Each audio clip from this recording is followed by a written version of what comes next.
आई आई आई झाट साहेब केने चलल बनी आई आई क्या कहता रहो? वार साहेब चाम के जीभ लटपटा गेल हो वार साहेब केने चलल बनी बताई केने मनरेगा वाला पैसा आइल बा 3600 500 रुपया छोड़ के 3100 निकाल लेते तारे खाता में से। आवा ठेपा लगा निकाल दी तार पैसा। आवा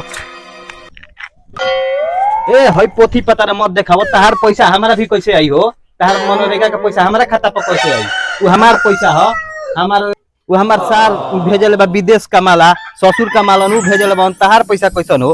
ऐसे करब तो एगो वोट रहता के लिए 25 गो वोट देके हम तारा के जीतैले बानी अब के लिए एक तनी मनी ना जीतब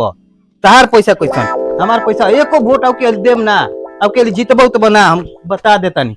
हां बताओ साला ये कौन सा मनरेगा वाला पैसा दिया बाबू कोई हम साइकिल चलाओ पैर फाट गो